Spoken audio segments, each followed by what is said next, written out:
Hello, everybody. Welcome to Audio Asylum. I'm Joseph. Tonight we have my good friend Chris here. Say hi, Chris. Yo, what's up? Hey, we got DJ. I'm back, baby. What?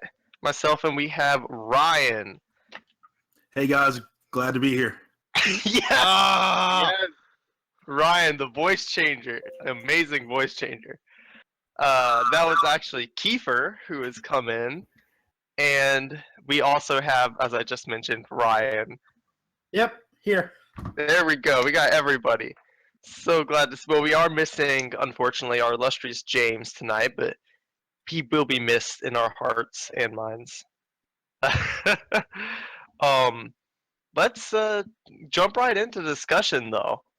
We have for our first topic looking into movies, movies methods when it comes to like release dates, theater wars, all of that.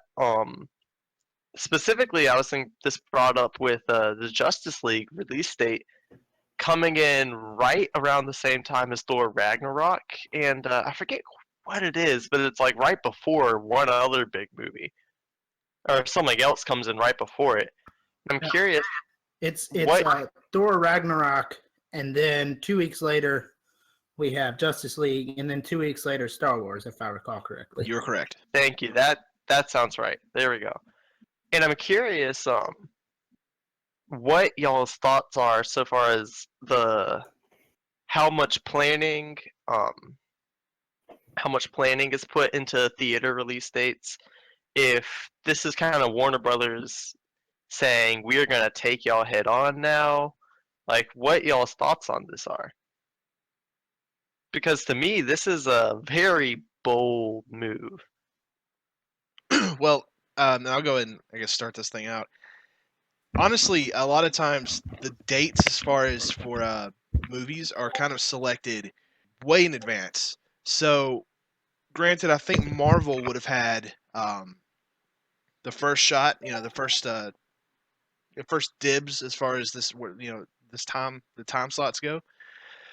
But Warner Brothers probably thought that they could have gone if they were going to be able to go up against both Marvel and Star Wars with Justice League. I think some of it had to do with maybe them thinking that Batman v Superman was going to be a much bigger hit than what it was, and that they'd be able to roll into this thing and just easily make over $1 billion, despite the fact you've got these other movies in. At this point, the movie's locked in. The only thing that you can do is either pull it back or push it forward. And so I think as WB, you're kind of stuck between a rock and a hard place because you can't really do either. People will kind of know that you're scared of both of those movies if you try to move it around at all. So I don't think they can really do anything at this point. That's a great thought, Chris. And I just wanted to jump in and say, I think Thor will probably be a very big opening, but I don't think it'll actually pose that much of a threat to Justice League, simply because the characters of Batman, Superman, Wonder Woman, Flash, they're all so iconic and so well known that as good of a movie as Thor Ragnarok might look to be, it won't actually cause that much of a dent in Justice League's take over the first couple of weekends. So from that perspective, I don't think that WB or DC has much to worry about. Even a movie as good as Logan fell off pretty heavily after incredible reviews. So I think if you're measuring something as iconic as the Justice League against a Thor movie, in that direction at least, it's not going to be that much of a problem. I could be wrong about that. Poor reviews could sink Justice League, but I don't think they will, especially overseas. But about Star Wars, I'm very, very interested to see those third week numbers for Justice League, because I believe that Star Wars movie is going to be an absolute freight train. That's not a particularly ambitious opinion, but I think it's true. It's going to be a freight train making every single cent, printing money. And if I were WB, I would have tried to find a way to either shift Justice League right before that holiday season starts, or maybe you can put it in someplace like January, just because I think Star Wars is going to take every last bit of life out of the theater for probably about a month, maybe a month and a half. Yeah, I think just the Disney sandwich we're talking about here is potent, but me personally, if I were an executive, I think I would rather directly compete with Thor Ragnarok than I would to risk a major drop off due to Star Wars. Star Wars is, as Kiefer said, formidable. It's going to eat up the theaters. There's nothing. There's going to be a vacuum by the time Star Wars releases, and Star Wars is the vacuum. It's sucking up everything. There's going to be nothing left. I mean, like, I couldn't justify going against a numbered Star Wars movie. Maybe Rogue One because it was a risk at the time, but Episode 8, I'd avoid competing with at all costs. And I don't think it's admitting defeat to move it from that because anybody knows that. You know, I don't think it looks cowardly or anything. It's just, it's freaking Star Wars. What can compete with it? I think, though, to kind of maybe be a little on the optimistic side of Justice League, that I feel like that Justice League could easily take in the number 2 spot if it's I guess accepted well by the audience, and not so much the critics. I don't really care what the critics say. I want to know how the audience is going to take the movie, because the audience is going to be the primary people that are going to be paying the money to see the movie. So if What? yeah, go figure. It's such a weird concept. So for Justice League, I think Thor, by the time Star Wars comes out, Thor is going to be about number 3, and I feel like Justice League could ride the coattails of Star Wars, even if it's a number 2. And I don't care if it's pulling in $5 million per week for after its initial release. And then you have the big roller coaster leading up to Star Wars. People are not going to want to go see movies in the theaters until Star Wars comes out, saving money and whatnot. I feel like once Star Wars comes out, Justice League is gonna be playing second fiddle. And like I said, for about 3 weeks after that, even if Justice League is making $5 to $10 million per weekend, you're still doing pretty good. I mean, I feel like Justice League's gonna make money, but it's honestly only gonna make the money that I think WB really wants in like the home video sales. Interesting. And I do think I overall agree that Thor will have to be a big surprise for it to really pose a problem. But I think also with Star Wars, it's one of those where we have, like, looking at these theaters recently, we had a lot of good movies come out. We had John Wick 2, we had Logan, we had Lego Batman, all that. And they made some really nice numbers, even though they were all, for the movies that they were, even though they were all side by side. So I'm not necessarily worried about box office totals. I do think Justice League is going to be doing fine in that regard. I am more worried though about the what would you call it? Kind of the hype train. Yeah, like the hype train, because people, it's like Justice League will come out and be like, "Oh, cool." But then whatever, there's going to be a reveal in episode 8. We don't know what it is. It could be, whoever Ray's parents are, whatever it is, something like that, which we'll get into later. But whatever that reveal is, it's going to take away whatever big thing that happens in Justice League. Whatever that is, whatever that secret is, if there is one, then that will be taken away because Star Wars' reveal will take first place. So I think box office wise it'll be fine. But I'm mainly worried that people will just kind of skip over the movie in kind of their memories, if you know what I mean.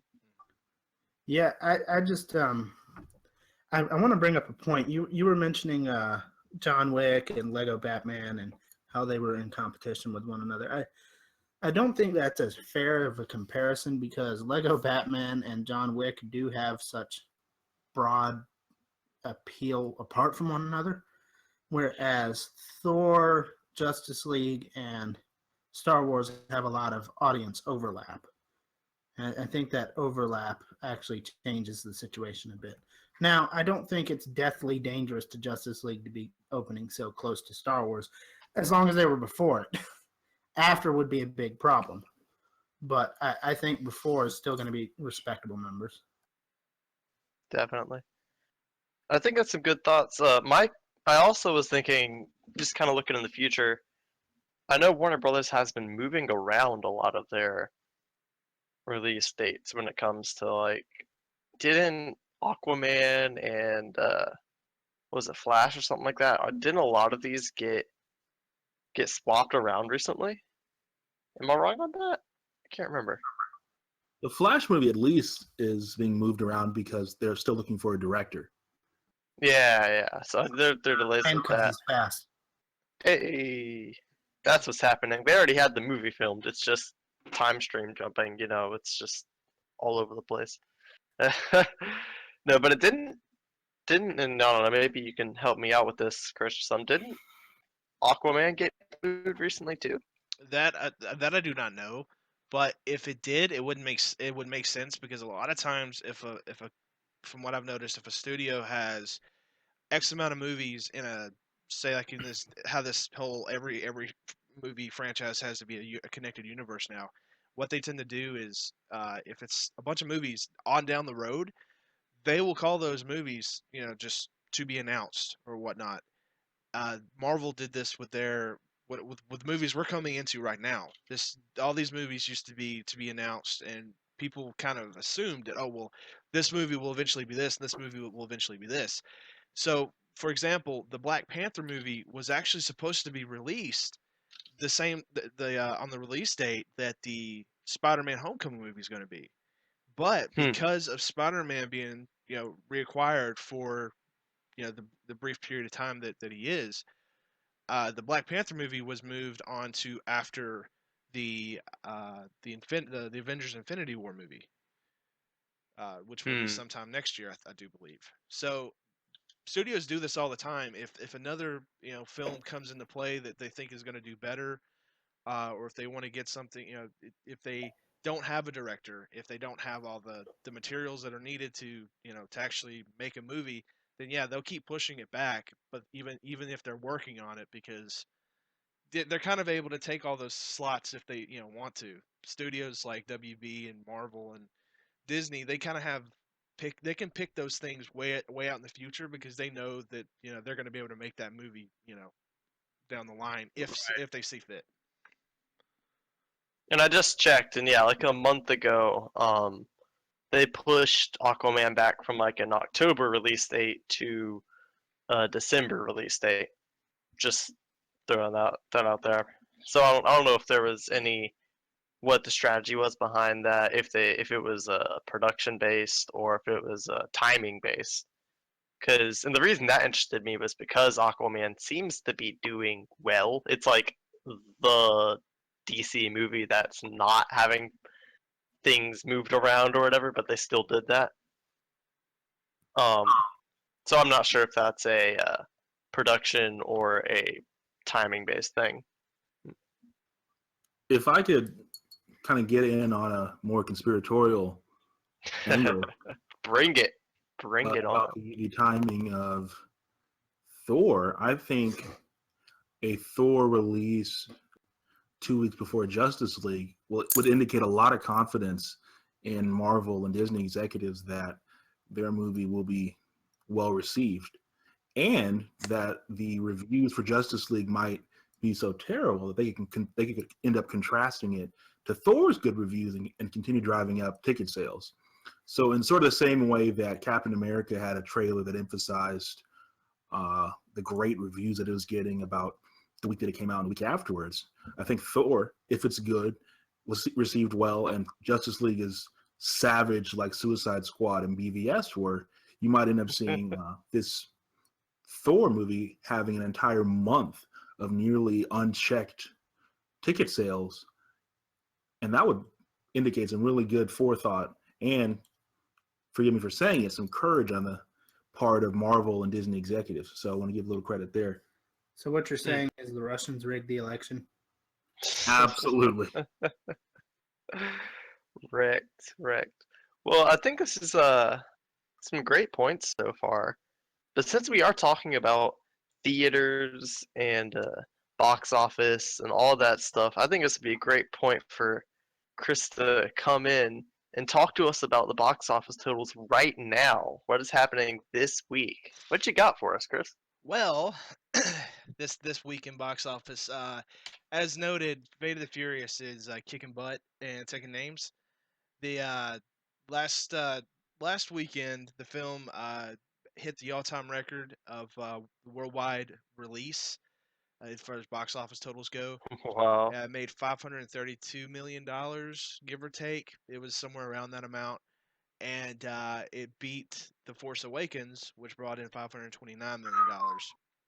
But the thing is, though, That's absurd. what helps that though is the fact that they had the widest release of any movie in April with over, I think it was 4,300 theaters. Although I'm just going off the top of my head with that. Yes, 4,329 theaters, which was the widest release to ever happen in the month of April. But anyways, going down the actual list. So Fate of the Furious, 38.6 million.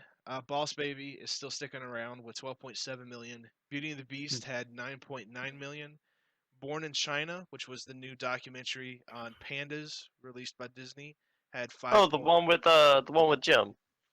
Yes, I do believe so. Yeah. I don't know much about it, but I know that's a thing.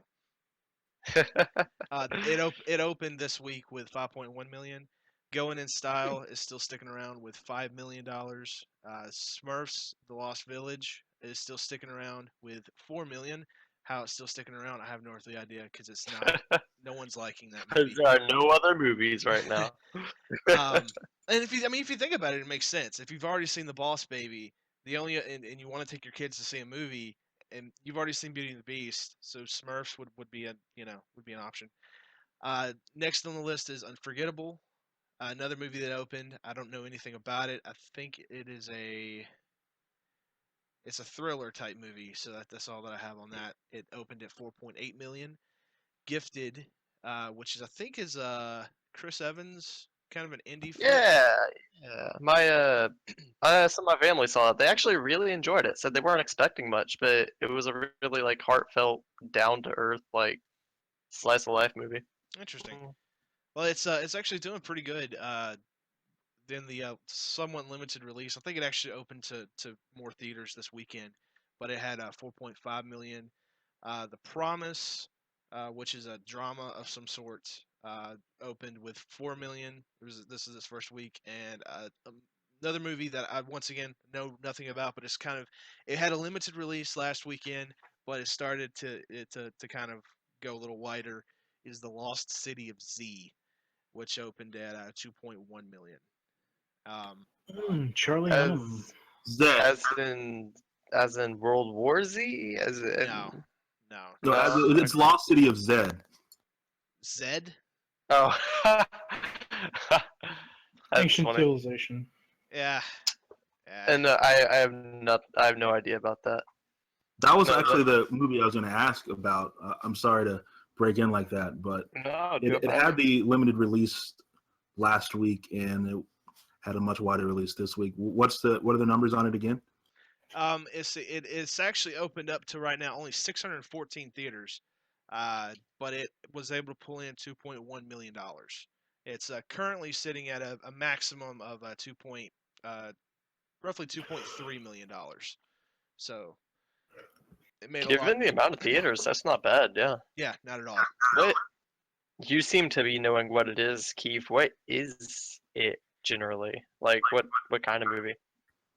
I haven't seen it yet, but I've seen some really positive reviews for it. It's basically an adventure tale, and I believe that both Tom Holland and Charlie Hunnam are in it, and it's basically an adventure tale, and it's story of an explorer looking for a fabled city. True story. Wait. It's a true story. So I'm excited. I'm seeing it on the cheap theater night in Raleigh. So Yeah, boy. You know that's the best night right there. You know, that's the time I go every time. But now that you mention that though, that actually does sound familiar. I might have seen like an ad for it or something. But the takeaway for me is well, one, Fate of the Furious just dominating. That's insane that it outdid The Force Awakens. Like, what? But And then, I want to say no, yeah, you have to kind of understand this though. It's a very top heavy film. It's gonna make a lot of money. It's gonna make a lot of money no matter what. Because Mhm. even right now it's sitting at $908.4 million worldwide.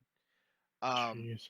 that's just 2 weeks of being out. By the way, most of that is world. Most of that is the foreign totals. But like I said, it's a top heavy release. It's gonna make a ton of money for the first few weeks because guess what? There's really nothing else out there for people to see, and anything else that is yeah. still out there, people have already seen Beauty and the Beast. Beauty and the Beast has got $1.1 million or $1 billion. Excuse me, Not $1.1 billion. not to mention that's like the exact opposite of Fate of the Furious. Like all the girlfriends were like, hey, they dragged their boyfriend to see Beauty and the Beast. Now all the boyfriends are dragging their girlfriends to see Fate of the Furious. Exactly. To be all stereotyping there.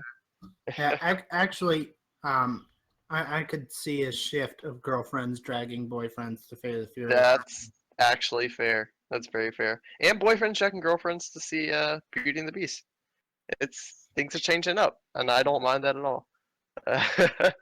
Boss Baby though, that's just like hanging around. I actually am really curious to see it now, given how well it's done.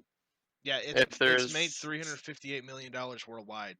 So if there's something to that, just because I mean, admittedly, Alec Baldwin as a bossy baby does sound humorous. I mean, can't lie there.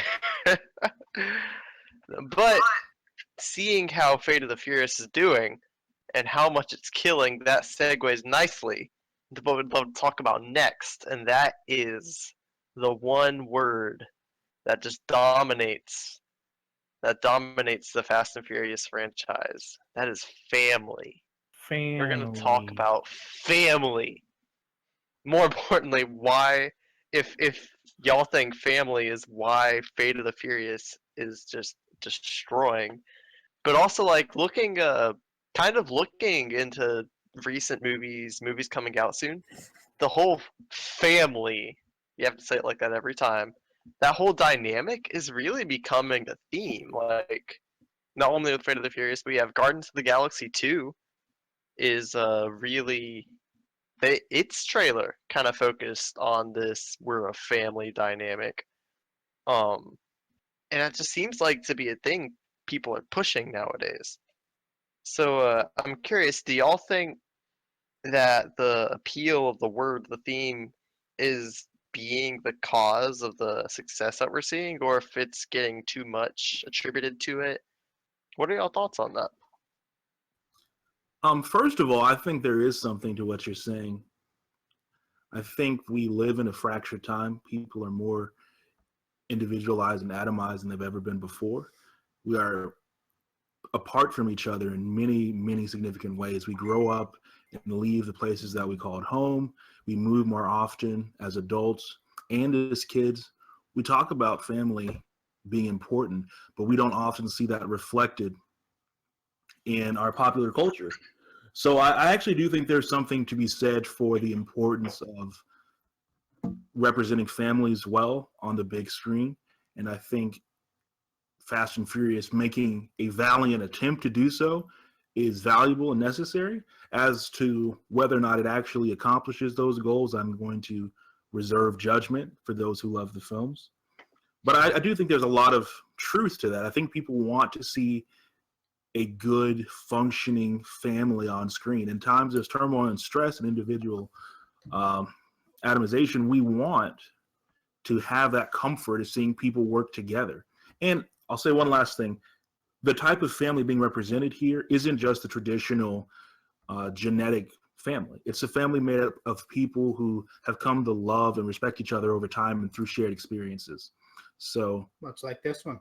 much like this one. So people come to believe in themselves as a family as that becomes more reflected across the globe. More families are non-traditional than ever before, so they see that on screen and they kind of identify with it. Yeah, I agree with you, but I also kind of disagree as far as yeah, sorry about that. I don't think it's that complicated. I mean, a theme of family is just super relatable, and especially when I mean, what is this? This is the 8th movie, correct? Fast Fate and Furious. Yes. Yeah, because Fate 8. Oh my Fate, goodness! I didn't even get that. Oh, that is so cheesy. Fate of the Oh Fury 8. my- So, They seriously did that. Thanks. I'm sorry, I didn't mean to break the whole podcast. Thanks. I'm I'm so sorry. glad. I'm so glad that's your reaction, because I'm that's my sorry reaction right too. now. Oh, excuse me.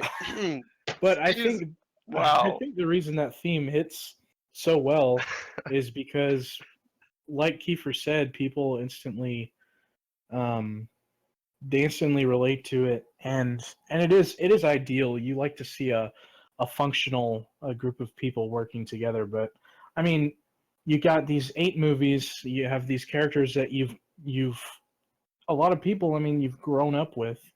I mean, shoot, we were just little kids when the first one came out. What was it, like 2002 or 3 or something? Yeah, so I was less old than I am now. So I but I mean, yeah. So you grow up with these characters, and it's the same thing that's happening with the Marvel films. I mean, you go into these movies with these characters you don't know much about, and then all of a sudden, as the movies go on, you start to the movies don't have to do much for you to care about the characters, and I think that's where a lot of these films have gotten. So they just explicitly just spit out we're as Vin Diesel says, we're family, baby, and well, it just I don't know. It's almost too explicit. Like we get it. We get it. You all love each other. Your family. What's Paul Walker died. It's sad, but family. The Rock is here to take his place for family. Everybody's alive, but sometimes they die, but then they're alive again. We're Yeah. family. So whatever. Definitely. But I think that's a lot of good points. I think again, it's interesting that they're trying to take this dynamic and put it in Guardians of the Galaxy. And I think one thing that's also come across to me is kind of what Kiefer hit on about the irregular family dynamic. When with all these we're family, all that, the reason it's impactful is because they're not blood family 90% of the time. It's these people coming together, and Guardians of the Galaxy. Misfits. It's the misfits. And this is gonna sound a little off maybe to some of y'all, but like, it's almost like a D&D campaign, like for the geeks out there, like where you have We don't the allow show. nerds on this podcast. We got the warrior kind of spirit. You have like the more laid back one. You've got kind of these different not archetypes, I guess the word would be. Yeah. And they all tropes, archetypes, however you want to put it, kind of blending together to create the family without like the blood relation. And I think that's really big. But something I will throw out there that I wanted to make sure to mention was, do y'all think, because again, I No. gotta relate it to DC for the fun of it, do y'all think Suicide Squad would have benefited had they thrown family in? They tried to. I know they tried to, but they didn't. I'm just gonna throw that out there because they like went for it, but they didn't totally go for it. Had they just been like, "Yo, we're family," would it have changed things? Hop in, Ron. No, I don't think No. so. Thank you for your honesty. Well, I mean, that's sort of what they did. They just didn't name it. I mean, actually, they did in the movie. Diablo explicitly said they were his family. And Did he? I nobody forgot that. You're right. Nobody bought that. Because they were friends for like 20 minutes, and they were unwilling acquaintances for like 3 hours before that. So, Yeah. If there had been like an established character history and a rapport between them that was, implied from the beginning, yeah, I'd be with that. But I can't believe I'm gonna praise Suicide Squad on this. I can't believe it. But, Academy Award winning Suicide Squad. okay, Ugh. Thank I'm you. going to Thank praise you. We Academy needed that. Suicide Squad on its something other than its Academy Award, and say that I think it was actually good that for the most part they sidestepped that, because it does come across as really disingenuous that they would be considered family by the end of that film. Maybe by the end of a second film, but Yeah. I just don't think it's applicable to the first one's plot. Yeah, I actually had an idea about this, and the director of a few of the Fast and the Furious movies, director Justin Lin. I wrote an article a little while back about top 5 directors who are well equipped to direct Suicide Squad 2, and one of the directors I named was Justin Lin. And I think that his skill set is very it lends itself well to this material, and I think that he could. While I think David Ayer is a great director, he got a bad.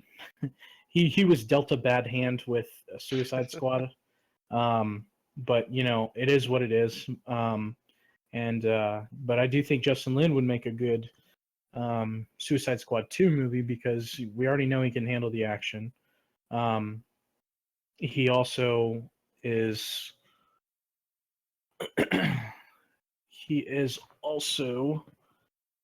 the I just got Christy distracted me.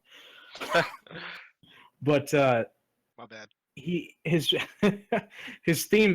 major theme has been family in most of his. He even did that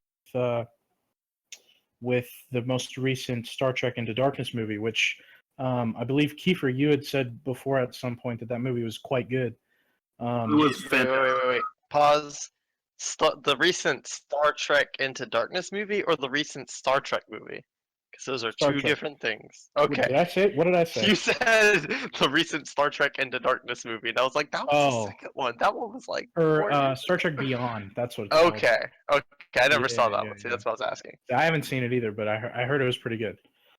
But it also has those similar themes, and I think that Suicide Squad, especially like one of you had said earlier, I think it was Ryan, said in a sequel the whole family dynamic could really be played into, much like they're doing with Guardians.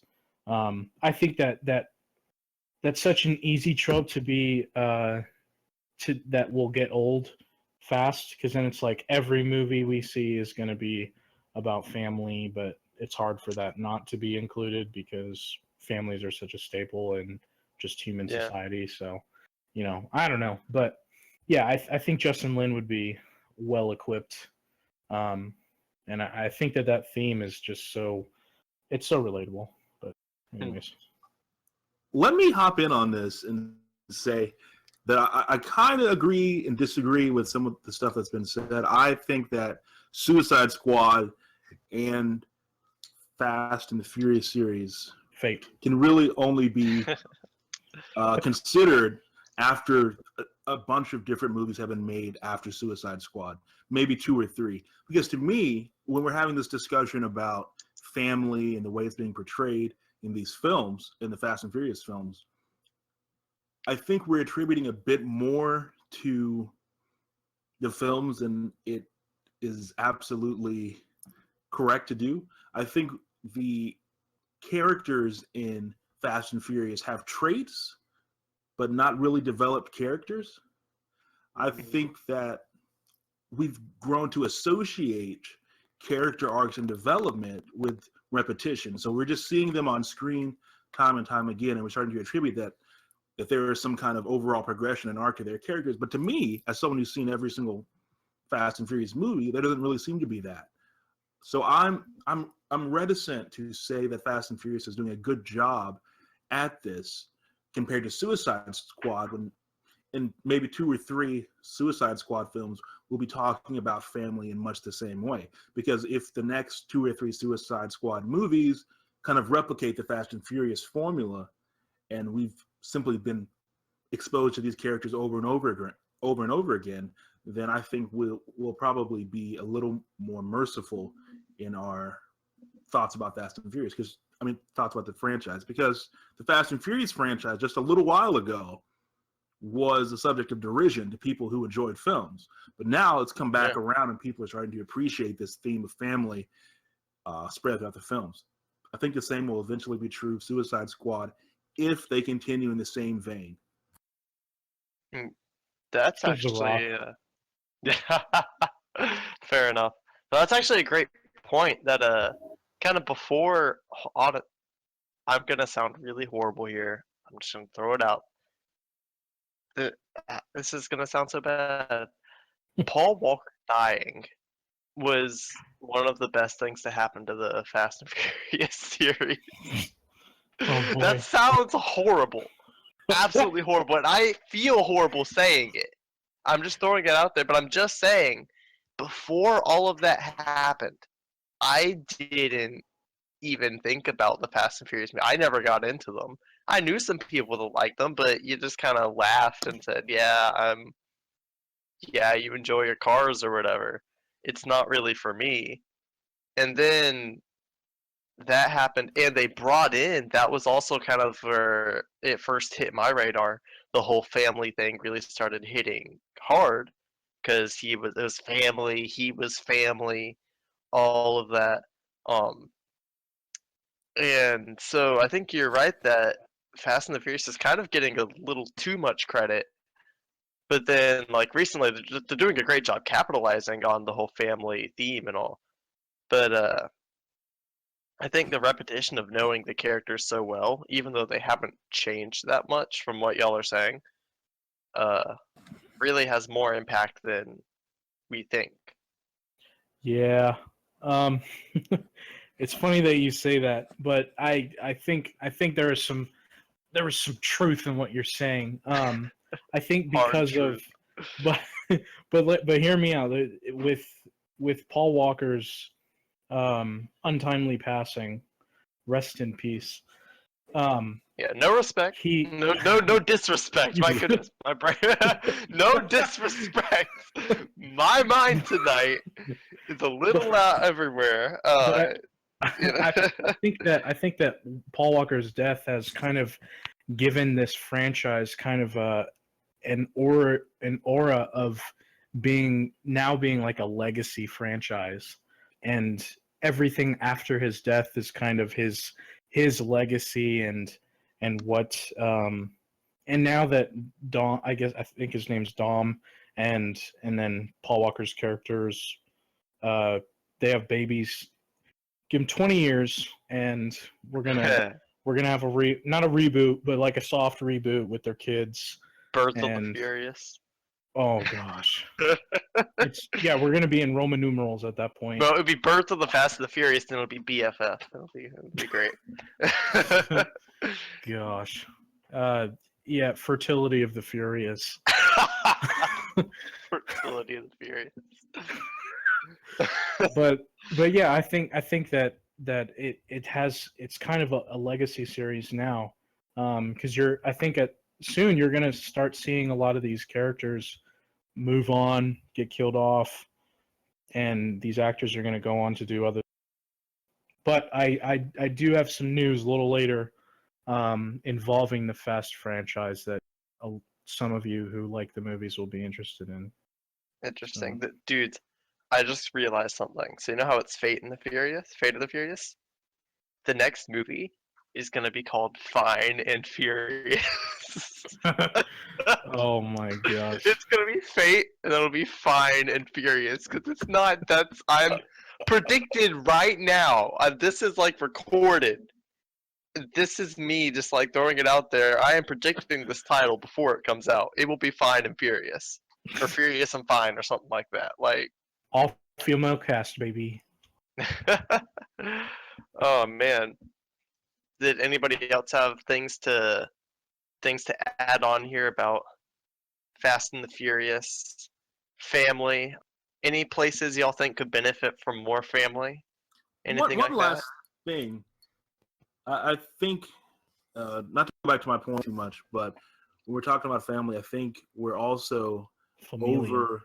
overestimating the importance of that and underestimating the importance of something like spectacle and fun. People love cars and they love beautiful locations. They love exotic locations. They love the explosions. I think that has a lot to do with it, especially with the younger audiences here in America and foreign audiences who also appreciate those things as well. So I think we're giving a little too much credit to family and not quite enough to spectacle and the all-important fun. That's true. Same with Guardians of the Galaxy 2. They're adding the family dynamic, but that really is the heart of those movies too, from what we've seen. People love big booms and more booms. Definitely heard something different there. But yeah, I think that's a good time to bring it right now. Moving into our next segment, debut of Michael coming in to talk to us about comic books, everything that's going on out there. What's up, Michael? Hey, what's going on, guys? Can you hear me? Oh yeah, that rich voice. You know it. Wonderful. I missed you guys so much. I missed you. We missed you too, Michael. I know last time I was on, I was thinking of doing a little background on Valiant Comics, a little spotlight. So I figured I might jump into that. I haven't really been reading a whole lot lately. I've been a little busy, as I'm sure most of you guys are too. Got nothing going on. Got nothing going on. I wanted to shine a little light on the Valiant Comics universe and maybe a little backstory on their history. They're a smaller publisher. You know, there's the big two, Marvel and DC. They get all the hype and they're making billions of dollars at the box office.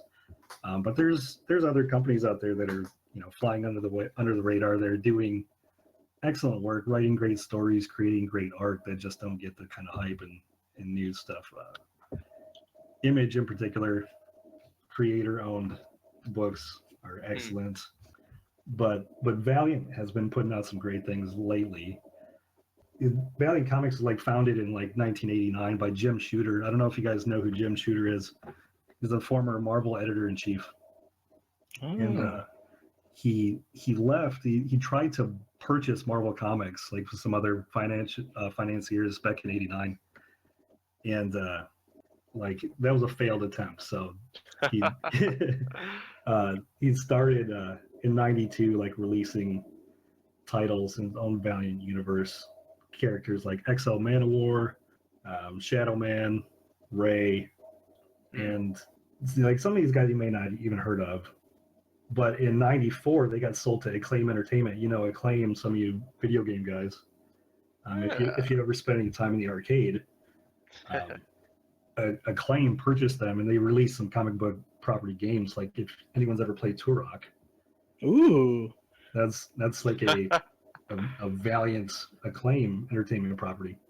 Interesting. And like they released it was like a crossover game, like Iron Man and XO Manowar. XO Manowar is like Valiant's kind of Iron Man. He's got this crazy robot suit. That's fun. But just like the '90s, they kind of tanked and filed for bankruptcy in like 2004. But in '05, this guy named Dinesh Shamdasani, I think he's the current CEO or COO, something like that. Formed Valiant Entertainment after he purchased the rights to a bunch of the characters from Acclaim. And Jim Shooter actually came back to write some short stories to accompany some of the reprints they were doing. And in 2012, like nice little 7-year gap there, Valiant Comics universe kind of launched with XL Manowar. There's a title called Harbinger, Bloodshot, Archer, and Armstrong. And now their current lineup, like I kind of jumped on board with character named Bloodshot, and he's like Is he anything like, oh, I don't know, Deadshot? well in the realm of like killers, he's kind of like a cyborg / John Wick / ooh. That sounds fun. yeah, it's really good. I mean, the art, the story, I really had no idea about the character, and I kind of picked up the trade. And his his backstory, like he's kind of like a former soldier, and he's had his memory wiped clean. He's trying to kind of find his identity, and he's got nanites in his blood, like little, like micro computer things. They help him heal. He can like communicate with technology just by kind of like being near it. His whole body is kind of like a antenna that communicates and stuff with technology. It's really sweet. Jason Frank, the Green Ranger, you Power Ranger fans? Yeah. Like I'm not a Power Ranger fan, but I know what you're talking about. I'm not either. But he's going to be in a web series as Bloodshot. Like I've seen some pretty awesome pictures. Bloodshot's like his appearance is really unique. He's very like white, pale, got a big red circle in the middle of his chest, like a gunshot wound, and he's got like black, red eyes. It's really sweet. Nice. Some would say bloodshot eyes. Bloodshot. That's it. That's it. Zing. That's fun. I like that though. It's like a combination of Deathstroke and like Captain America's healing and just technology. That's fun. And that's good because like it's good to get more than our standard heroes. We've had, I love our DC heroes, got some good Marvel ones, but that's why, and we'll probably talk about this in different podcasts. I'm excited for Slight that will be coming out in a week or two, or I forget when exactly. So I'm very interested to look into Valiant more. But great to hear about this. Yeah, they've got. Yeah, it's a unique universe. They've got great characters, great writers, some great talent like Jeff Lemire, Matt Kent. Like Sony Pictures actually have the rights to a Bloodshot film. I believe they're going to try. Sony's track record is so spotty. So I hope they can do something to pull this off. But they purchased a script by this guy named Jeff Wadlow and Eric Heiser. I don't know if you guys know the name Eric Heiser. He co-wrote Arrival. Okay. Oh wow. So I don't know if you guys saw Arrival. I loved it. Yeah, that went really well in theaters. Yeah. Yeah, and before it was reported, I think like last year, like Matthew Vaughn was slated to executive produce, and David Litch and Chad Stahelski from John Wick were slated to co-direct. But that was kind of early news. I think things have kind of changed. Like in like the beginning of March, some guy from Blur Studios named Dave Wilson kind of tapped to direct now. So I don't know how that's going to work out or what the state of the Valiant cinematic universe is going to be. I hope they can do something with it. It's dope. Maybe another spotlight on another one of their characters, Ninjak. He's kind of like a James Bond meets Bruce Lee kind of character. What? It's this white Brit named Colin King, and he's like a ninja assassin that works like for the British government. And he's like a privileged billionaire boy who's kind of abused as a kid by his parents' butler. Instead of the nice Alfred, like the butler was like it's like super mean. It's Bizarro Batman. Like Yeah, I think Joe Quesada actually co-created him for Marvel Comics. Joe Quesada. I've read I think the first 3 trades of the most recent Ninjak, and it's really good. I like it. Yeah, some fascinating stuff, and it's interesting. I didn't realize how big some of the names were that were associated with it, and I'm definitely looking forward to seeing if they can get some stuff on both, in comics. I know they're doing pretty decent there, but to see if they can get something in the movie realm, because I would love to see something that will break kind of the norms of superhero filmmaking out there. Yeah. That's very exciting. Thank you very much, Michael. That's awesome. No Glad problem. you came and shared with us. My pleasure. Yeah, that was fantastic. And now we're kind of changing gears a little bit. Instead of talking about the lesser known, all that, I want to talk about the very, very known Star Wars. They dropped a trailer last week for Star Wars: The Last Jedi, and the internet had kind of slightly exploded over it. So I would love to hear y'all's reactions, predictions, all sorts of stuff coming with it. And I want to start off with a force of positivity here. So Chris, you want to come in, tell Yes. us about this, how you Yes. feel? Yes, because it's still something that I feel very passionate about. Now I can understand why people can think that this trailer doesn't give enough. You know, it's a teaser trailer. I don't think I mean if you didn't get hyped by it, you know what? That's perfectly fine. I can see exactly where you're coming from. I can understand it. I can relate. And I won't say you're wrong because everyone has their own expectations for Star Wars. Hey, nobody said that yet. But I knowing how some people wink wink nudge nudge punch punch feel about this teaser trailer. Kiefer. um, I just want to say that what this trailer does, yeah, I do know that's coming.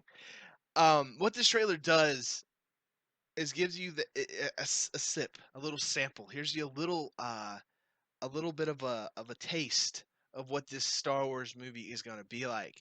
Because I feel like personally, and this is stuff I've been kind of reading on, and this is stuff that's just I've been getting gut feelings. I feel like they're about to take a massive change and to really uh, kind of shake up what is the status quo as far as what we know is with Jedi and with Sith. It was kind of teased a little bit in uh, The Force Awakens because Kylo Ren, he's not a Sith. He's not a Sith. We've been shown. We've. I mean, I could go into massive discussion about this, but we're shown in both the original Star Wars trilogy and in the prequel trilogies that if you are truly a Sith, honestly, the best visual representation is that your eyes will glow yellow. That means you've fully embraced your rage and in your anger.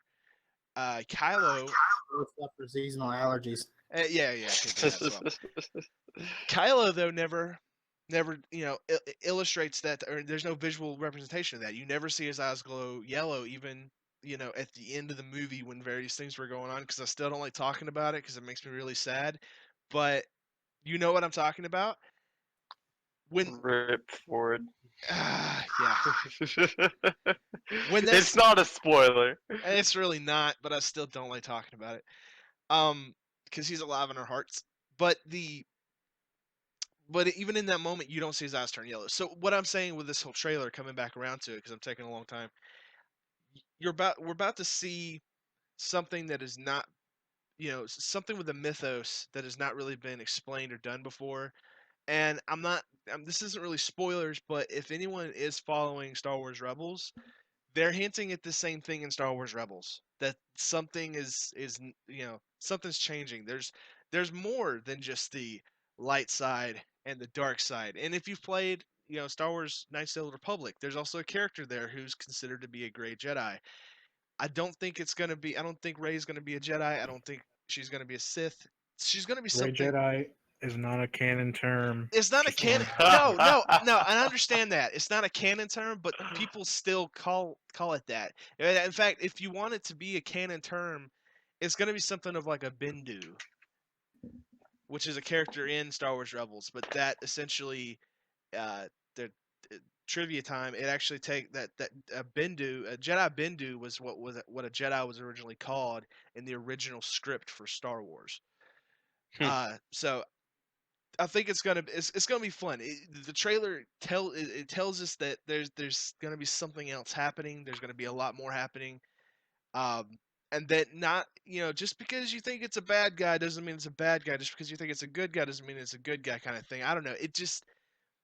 It made me excited. It made me curious to see what happens in the Last Jedi because I feel like we're not going to be getting an Empire Strikes Back. We're going to be getting something different, and that's just my feelings about that. I'm looking forward to it. I'm pumped for it. I'm way more ecstatic for Star Wars actually than Justice League, because I know a lot of people in this group are super excited for Justice League, but Star Wars is always been my thing. And I actually will point out really quick. I saw somewhere that the director for Episode 8 had actually been interviewed and straight up asked if it was going to be Empire Strikes Back, and he specifically said no, it isn't. So kind of confirming you there. That's great, though. That's a great thing, They though. already made Empire Strikes Back. It's already a movie, guys. Get trolled.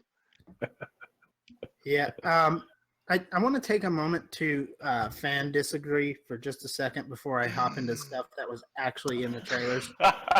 Did you hear? Wait. Did you hear Chris's seething like rage I know. at you saying that? Yeah, sithing rage, as Cooper. Like a My- sarlacc. My eyes just flashed yellow right then. Well, I'm gonna be honest. The gray Jedi concept has never fascinated me. I've always just equated it to the like lukewarm thing in the Bible, where it's like you're neither hot nor cold. You can't decide what you're actually standing for. I just it doesn't appeal to me. Ouch. But I do want to say this. In addition to that, because I normally like shades of gray in characters, but How one thing many? I've always enjoyed about Star Wars is that dichotomy of light versus dark, and I kind of don't want to see it go away or be moderated by, I don't know, just bad morality. but I want to say about the trailer itself, I'm kind of in a middle point about the trailer because I'm excited about the film. I really am. And I'm going to go out on a limb here and agree with Chris on the fact that I'm actually more excited for Star Wars than I am Justice League as well. Now, my downside to that is I think absolutely none of that has to do with the trailer. I think it's because I just have a lot of hope that it'll be really good. A I New think Hope? they Yeah. foundation on The Force Awakens, and I think it's got a great potential to expand. I just don't think the trailer didn't do much for me. It just, I mean, I feel like if we had gotten this trailer 5 months ago, I wouldn't have felt this way. But the fact that they waited so late to give us a trailer and that was it was kind of like a ripoff to me. Let me just hop in here as someone in the middle between hating Star Wars and being a Star Wars fan. I'm Wait, going you're a Star Wars fan? What's that? You're actually a Star Wars fan? You've been No, I'm in the deceiving me. between hating Star Wars and being a fan. Oh, okay. I'm very much neutral on the He's topic. a great guy, basically. Oh my god. No, let me invoke the name of someone who probably isn't popular in nerd circles, particularly in the Star Wars fandom. Cam Newton. Max Landis actually had some really interesting posts about the trailer on Twitter that I thought was actually pretty spot on. As I watched the trailer, I didn't find any particular reason to see the movie. And I think that's the first the most important goal of a trailer, to provide some type of incentive for me as a viewer on the fence about the topic, the subject matter, or the film to want to go see the film. And I didn't get any of that. I saw a lot of images of things that were mostly opaque to me, but I assume are of great value to Star Wars fans.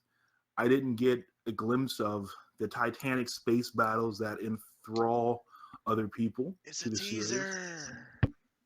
So when I'm thinking about the movie and the trailer, I'm expecting the trailer to feed into hype for the movie, not for the hype for the movie to be completely and totally separate from the trailer. So again, as someone who isn't into Star Wars as a fan, like, I don't think that these things have to be marketed to me, but I do think at some point they have to be marketed to people in the middle. And just as a business proposition, I think that Disney will obviously make all the money off this property. But, as a marketing decision, I think they could have maybe clued us in the audience to some reason to actually go see the movie. Also, last thing, definitely more excited for the Justice League movie than Star Wars. I don't know where I am right now, but Hopefully I'm not excited for Dark both. Alley. Yeah. Oh man.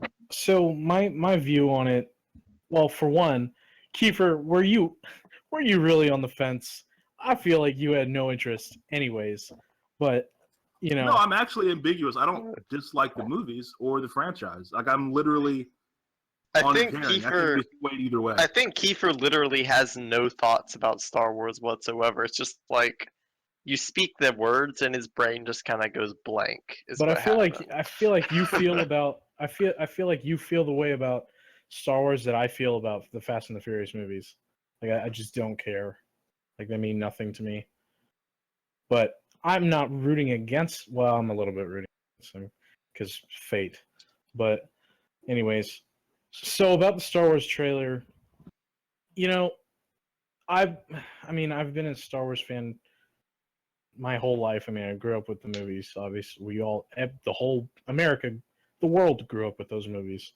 So I mean, they've always been a part of my life. I've always been a huge, massive fan. But you know, just I was already going to be excited for this movie. The anticipation grows.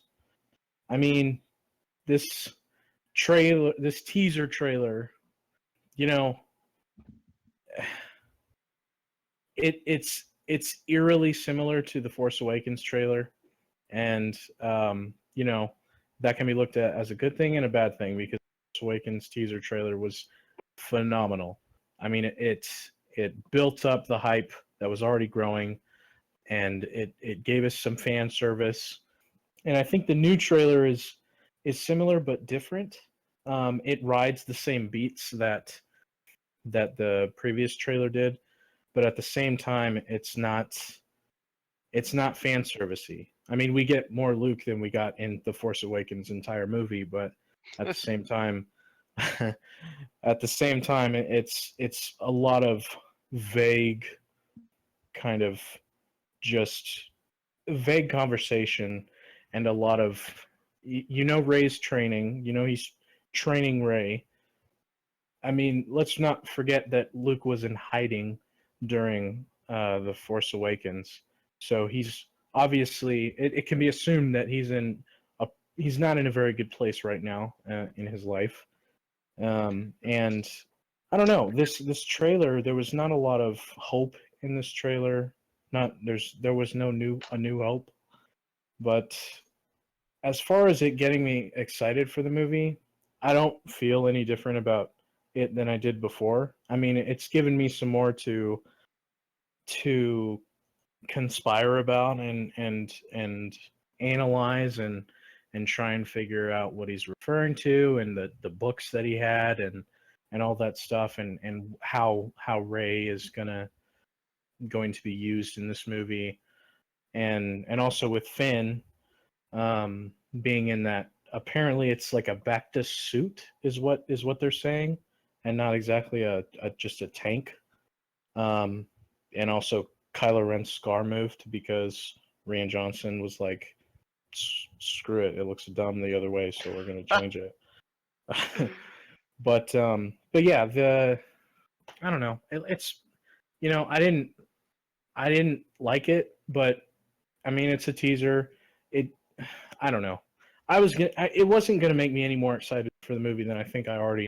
So, but maybe it would have. But honestly, I'm okay with it because I'm okay with what they did because they didn't give us much. So I'm okay. I'm okay with that because I have more that I haven't seen, and I like to go into these movies, even though I'm super curious, and I always end up watching spoilers and stuff like that. But I prefer to go into these movies not liking much. Or not. I'm sorry. Yeah. Let me rephrase. Oh, hey now. Not knowing much. Right. So I understand. going in cold and having no expectations and just going in and having a good time. I mean, it's Star Wars, it's Disney, it's gonna be good. We're gonna be fine. I have no worries about this movie. This is a well-oiled machine. We're gonna be all right. And yeah, for my thoughts on it was similar in some regards that like I don't know what this increased a lot for me. But I think I'm a little bit more positive than most of y'all. I'm not Chris, but Hey. I am happy with it though because it did a couple things for me. One was it did kind of add to the mystery, whatever. Something that people I haven't really seen people talk about that was kind of a really big little detail to me was on the book that you see Luke, I think, dusting off. You actually see the Jedi symbol, the logo, and that logo goes like a prequels thing, where when we first discovered that logo. So I was fascinated to see that, because they kept it. I don't know if it was actually even in the prequels at all, and it kind of indicates that they're going to be looking, even though it's a movie further in the future, that they're going to be looking into the past, not necessarily flashbacks, but like, Kenobi. but yeah, kind of that idea of like we're going to be looking in the backwards as well as forwards, which brings an interesting dynamic to me. Actually, So that was big. quick thought, and then I'll let you get in, Chris. I'm sorry, but Yes. it's very. I'm not even done. I'm sorry. That's yeah. I do not have a lisp or anything, but maybe one of those books was Obi-Wan Kenobi's journals. You know, maybe some of Yeah. that was That is a rumor, by the way, that is one of the books that Luke has. Is that? because there is a Interesting. canon book where Luke is off in like I think it's in between 4 and 5 where he's kind of studying Kenobi's journals. So, anyways, I just Interesting. thought I'd throw that in. No, yeah, definitely. I just And, hate the idea of books in Star Wars. I just want to say that. Oh, but they're it's not mythos. Come Yeah, on. Would you right. rather, would you rather be They graphic need to be novels? you nerd? holocrons. My gosh. Yes, holocrons. Oh man. Just stop it. No, but that was one thing I noticed. The other I noticed was that they're taking the color scheme is changing a little bit, not a ton, but it was a little bit brighter in sections. Like they had that whole red smoke thingy, which was very popped out at you. A little irregular for Star Wars, I think. And the poster too has a very strong red blue contrast. Um, Things like that. And the other big thing it did for me was just hearing Mark Hamill. To be honest, I think that's what a lot of people needed was to just Yeah. hear him as Luke, because he's Mark Hamill. Like he's such a prominent voice in like geek culture. Um, and just given how much he was teased and totally like you got so denied in Force Awakens, just seeing him at the end. Like people just needed to have him say something and have him do something. So I think that did a lot. So overall, no, yeah, I could have done better, but at the same time, you know what? I enjoyed it. I think it didn't need to do a lot, and so it didn't do a lot. It kept the hype train going. It kept theories flowing. So I think it was a job well done. One last thing I'll throw in though. I'm really surprised there wasn't a moment where Leia was flying an X-wing and then she looked to the side and there was Luke flying an X-wing beside her and he looked to the side and Charlie Puth started playing in the background and Oh no. I'm just saying. Too God. soon. Too soon. Maybe I'm going dark humor tonight, y'all. I'm just like Gosh. just saying. Oh man. I just Please. I just wanted Force to. goes to Paul Walker. Oh, Yes, I did Oh, turn it into a Paul Walker situation. we're gonna edit him into Return of the Jedi. He's standing right beside. It's about family. There you go. He's Anakin now. He's the new Anakin. Goodness knows we changed enough. I just wanted to add in a little more about that poster trailer, or not the poster trailer, but just the poster itself. Can you not have a poster full of like contrasts more? I feel like it is such a beautiful poster. It's one of those that I want to get a actual like physical version of the poster and hang it on my wall. I think it looks fantastic and stunning, and I think it could potentially show signs of what could happen down the road. So not everything is exactly as it seems. That lightsaber starts off blue, but it ends up turning red once it reaches the top. I feel like there's gonna be I don't know. There's just something about this movie that's just gonna flip the entire mythos of Star Wars and what we felt like what we knew is it's the light side versus the dark side, and it's gonna be no. There's so much more than what we all thought that was the main focal point of the movies. And I will point out meets really the quick. eye. Oh, Man, I will point out really quick. The last time that I saw colors this vibrant and like a poster, that kind of thing, was and I didn't see this, but I wanted to. Was a Crimson Peak, which was like a horror movie. gotta look that up. Starred Loki. Guillermo del Toro, baby. Yeah, and I actually really wanted to see it because of its color scheme. So I'm really interested to see if this is something that picks up in Star Wars. That was it. I was just noting that really quick. Yeah, this is an interesting or poster. I don't know why I keep wanting to say trailer for some reason. The poster is really cool. I like it. It's got a very 80s feel to it. Definitely. Very Highlander. What are we thinking though, so far as? I mean, I'm sure we all kind of, I'm sure, expect the movie to slay at the box office, but at the same time, is there any kind of outside the box thoughts as to how things might go, how long it'll last, if it'll break records, anything like that? I think. Go ahead, guys. I'll let y'all speak first. I was gonna say it's probably gonna be a little under 2.5. You cut out there. Ugh. Yeah, big time. It's probably gonna be a little under 2.5 hours. I would assume it's. I'm interested to see how Luke adjusts to training Rey and how he handles her. With knowing that his last trek into his last Star Trek into training training a pupil so much. training a pupil would be in a complete and utter failure that was Kylo Ren.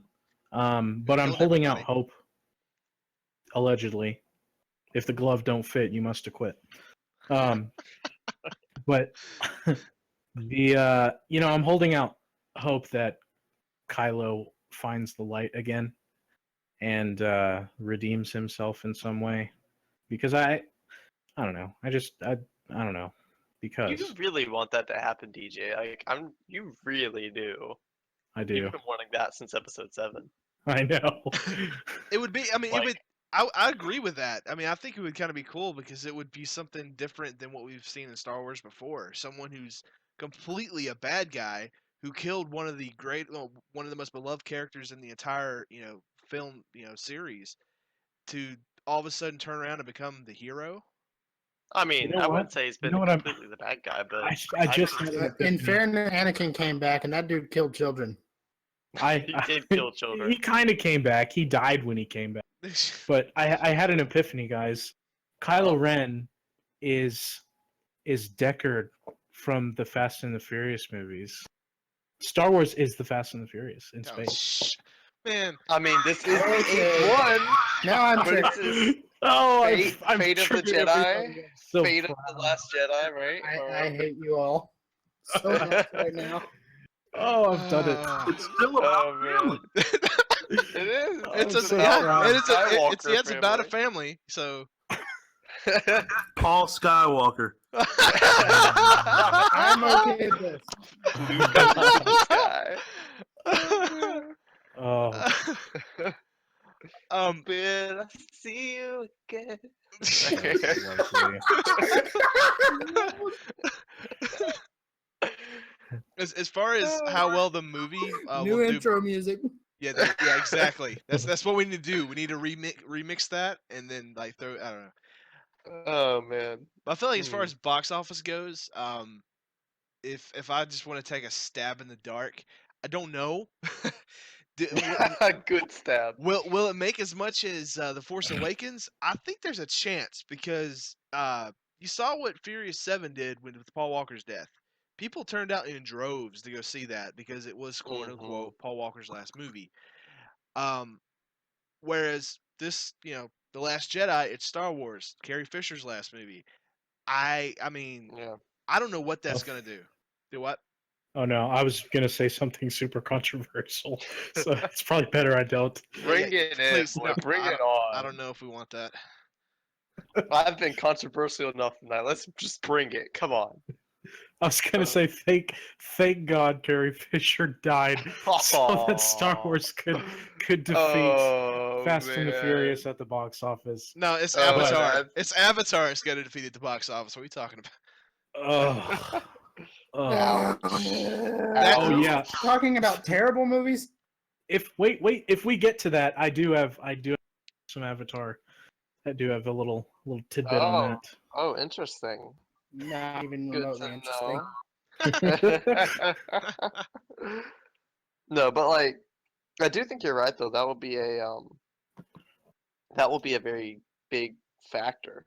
I'm not going to go so far as to say thank God, because I'm a little better than that. I at least showed respect for Paul Walker when I said that it was the best thing to happen to the Furious series. I love Carrie Fisher. She gave me my first. Actually, never mind. Wait. Whoa! Whoa! Maybe for your sake, you want to finish that sentence with something? That took a turn, man. That took a turn. Just anything? Please, just anything. She.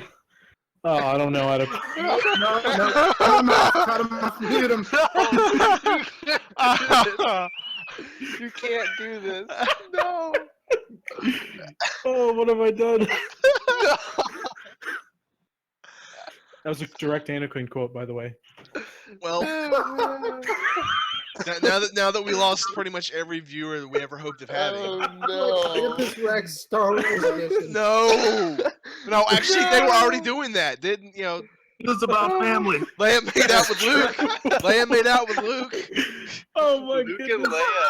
That's family right there. This is really Shakespeare. Keeping it in the family. Oh man. Oh, Oh, we are some kind of special tonight. some kind of Suicide Squad. Oh man. What were we even talking about? Oh man. No, but yeah, I think that I don't think that had Carrie Fisher not died, which it is a very sad thing. She was a very elegant, from all I can see. It's overall very esteemed.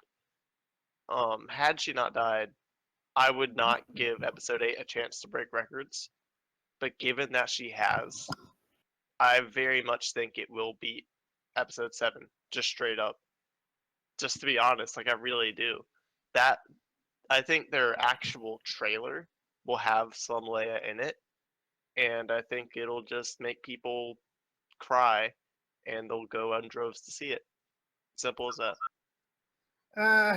I'm on the naysaying path tonight, so evidently naysaying is the path to the dark side. So let me just fall real quick and say that I think we have a case where the death of Carrie Fisher may not actually factor in as much as it could.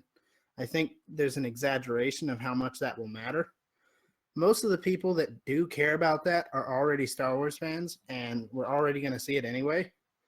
Maybe they'll see it twice, but again, that's a Star Wars fan thing, so it's not like I just don't see the capacity for a boost on Carrie Fisher's death. I don't see it really being as much of a factor, especially since it happened with such a time gap before the release of the film. Now, if she had died like the week of opening, yeah, that probably would have mattered, but I just don't think it's going to matter as much. Yeah, I can see that. Also, does anybody think it's a little weird that, I mean, she's going to be in episode 9 too? Like, She's that just- not. No, she's not. Actually. She's not. It's been They- confirmed. Oh, they that was confirmed. debunked. It was been confirmed by confirmed Catherine she's not Kennedy gonna be that in it. she's not going to be in it. Oh, okay, cool. All right, well then never mind then. Then I'm okay with Like- this then. Because I was gonna say, because there was so many, which I thought was confirmed that she was gonna be in, but yeah, okay. Now that that's been debunked, I'm okay with this. That I feel better about it.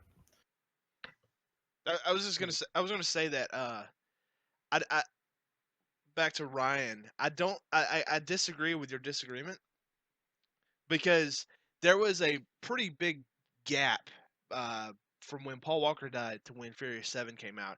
In fact, after Paul Walker passed away, they took a break That's true. They did. on their the production of the movie in order to pay respect to him, and then they went back to recording, and then Furious 7 came out. So I think there was close to a year. I don't have the exact numbers around to really give the true point, but I think Carrie Fisher's death is gonna be one of those things where even if you weren't a Star Wars fan in some aspects, Carrie Fisher touched a lot of lives. She did a lot of things outside of Star Wars and was very much a massive, I want to say, spokesperson for women. She was a spokeswoman. She did a lot of things that Specifically feminism. yeah, I mean, yeah, for feminism, yeah, she was a very big person in that area.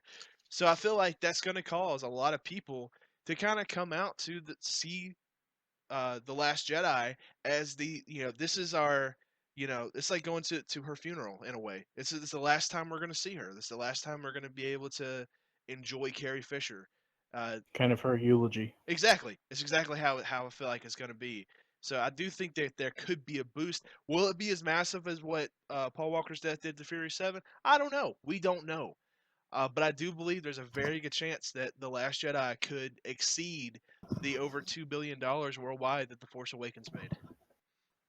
Let me just hop in on this again as someone who is neutral, a gray Jedi, if you will, on the subject. Before you hop in, I just want to point out that every time you hop in, you say, "Let me hop in on this." I'm just Hopping on that Just- on that bandwagon. just to mess with you. Let me You hop say in it on your ad every- lib, Joe. Mhm, Talk about why I say, mhm. let me hop in. I just want to preface my remarks by saying that I am, again, neutral on the subject of Star Wars. And I'm here to agree with Ryan that I just don't think that Carrie Fisher's death, as impactful and culturally relevant as it was, is going to lead to any sort of real boom for the next Star Wars movie, The Last Jedi. For this reason, to add to Ryan's reason about timing, there isn't a market to expand Star Wars to. It has achieved maximum penetration in the culture. Penetration. It's everywhere Y'all really went it there. needs to be. Poking Like, us holes, aren't you? it's the perfect quadrant film. Just hopping Every in. portion of society can relate to some portion of Star Wars. So Hmm. it isn't as if her death could lead to an extra, $400 or $500 million because there aren't that many more tickets left to be sold. Hmm. I think there is, I don't want to say the word ceiling, but there's kind of a ceiling for this because we know how big of a deal Star Wars is, and it's been so relevant for so long that there's no hope of like expanding it far that much more significantly. So for me, I think it's important, and I think it'll rouse people who go to see it with more intention and intensity in their viewing. But I don't think it'll make people that weren't going to see it anyway, maybe that 1% of society that isn't interested in Star Wars. I just don't see that it's going to be that big of an economic impact on the movie. So that's just me. If it makes $2.1 billion, Kiefer and Ryan, I owe you guys you guys owe me a chicken sandwich. And if it doesn't make that cross that mark, I owe you guys a chicken sandwich. What did Force Awakens make? $2,068,223,624. You heard it here, folks. So why is the bar Someone's lower getting for chicken sandwiches. Last Jedi? No, what I'm saying is if it makes $2.1 billion, yeah, you guys owe me a chicken sandwich. If it makes less than what The Force Awakens makes, how about that? Well, Well, what I'm saying is not that it won't make more money, Right. because It'll it make might. less It might have money. inflation, I a just want couple chicken more sandwich. markets open to it. What I'm saying, well, I like to be frugal with my money. I can't be buying every person with good opinions. I'm not asking for chicken. Chick-fil-A. I mean, just give me Oh McDonald's. wow, that changes So- the deal. Okay, Yeah, but I was thinking Zaxby's is Chick-fil-A. worse. I just want to throw that out there. I'll just take a $1, like McDonald's chicken sandwich. That's all I'm asking for. Big chicken. What I think would be more fair would be if it made a significantly larger amount than The Force Awakens. Agreed. Something that Yeah. could be, agreed upon, represents a jump that could only be attributed to The death of Carrie. the death of Carrie Fisher and fans coming out for that. So I'm Well- open to that. It's a little bit of fun. When you Yeah. come down. Well, I'll go ahead and throw in before you Yes. finalize there. I'm kind of on Chris's side that I think that the death. Well, I do think you made some very good points about kind of the ceiling. Great points, Um, everyone. I would, I would not say. I would have said the same for Fast and the Furious. I mean, who really like? And maybe I'm just ignorant, but outside of Paul Walker, outside of Fast and the Furious series, I don't really think of him in anything else. Like, what Brick else did he Mansions. do out? Brick What's that? Mansions. I love Brick Mansions. It's so bad, it's good. Running But, like, Scared. nothing crazy. Like, it's not gonna. There's not a different genre of film he was in. It's not like nothing crazy. So the fact that he died didn't really have a lot of impact on non-Fast and the Furious people. I disagree Yet. wholeheartedly because I think a lot of people didn't really care for Paul Walker until he died. And I know that's terrible, but that's American culture. I think that it did have an impact on Fast and Furious. I think it. Oh, that's my point. But Carrie Fisher is Carrie Fisher. She's already reached that audience. Anybody who loved Carrie Fisher is going to see the movie anyway, regardless if she was dead or alive. That's me and Kiefer's point. Now, I just want to say, I want to add in their last parting blow. I look forward to eating a delicious chicken sandwich, guys. Well, if we're doing this, I will side with Chris. And Thank if you. we're doing chicken sandwiches, it'll be a 2 for 2. Me and Chris will buy, or you and Kiefer will buy. There you go. That's right, because I think that you're also underestimating that there are a lot of people out there, and honestly, I'm kind of in this camp were it not for Mark Hamill, that episode 7 they enjoyed, it's good, but didn't like really do much more than enjoy. Like, it was a good movie, but I wasn't like blown away by it. And I know a lot of people that were in that camp. And so having something like this happen gives them a reason to go see it in theaters on the opening week or two. It kind of brings in the crowd that didn't buy into the initial hype. So to me, I'm definitely with Chris. I think that it'll have an impact, and I think we'll definitely feel it, particularly if they play their ads right. Go hop in, Chris. Okay. I was like, do you want me to hop in or do you want to? I just want to make a point here. Fast and Furious 6. This is all unadjusted totals. I'm just going by box office numbers here. Fast and Furious 6, which was Paul Walker alive and well, only grossed $788.7 million worldwide, and that had 230. Worldwide. Yeah, worldwide, that's 238.7 million domestically.